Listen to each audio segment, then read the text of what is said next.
Baby Loves Meteorology is part of the Baby Loves Science series, and it's actually the 25th book in the series. And I have to tell you, I've been wanting to write a book about meteorology for a very long time. My family will tell you I am obsessed with the weather. I'm always watching the weather reports. I have my favorite meteorologists here in Chicago where I live.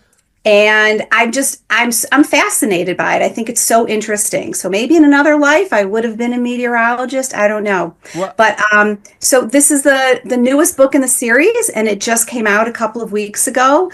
And I'm just super excited about it. And what I really like about it is it's related to something that small children would be familiar with, right? Like we have to think about what are we going to wear in the morning when we get dressed? And in order to figure that out, we have to check the weather, right? So that's why I think it's really important. It's a great topic for little ones. so I have to tell you, I've read several children's books on meteorology and specifically on the water cycle. And I'll tell you, a lot of the science is really bad out there. But your book is accurate. You really have the meteorology down. How did you make sure that you were going to have that right? So, for all of my science books, I do a lot of research, but of course, that is no substitute for the expertise of someone who has been in the field for a long time. So, all of the Baby Love Science books are reviewed by experts in the field, both the text and the illustrations, for accuracy. And those experts are credited on the back of the book. And we always, have to mention their names because they're so important to the process. So I don't want to put anything out there that is going to be inaccurate or, incorrect. So it's really important that these books be completely reviewed and completely accurate.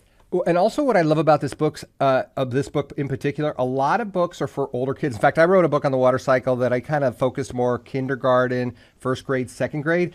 I mean, this is for little kids, and I was like, "Ooh, how is she going to do that and get, basically babies, toddlers interested in this subject?" And you did an amazing job. Can you tell me a little bit about that thought process? You. I appreciate that, especially coming from you to say that I did an amazing job. So all of the books that I write, and there's another one that maybe you can see, it's called Aerospace Engineering, right? So I start with something that a small child, like a toddler, a preschooler, would be familiar with. And so in this book, the example is getting dressed in the morning.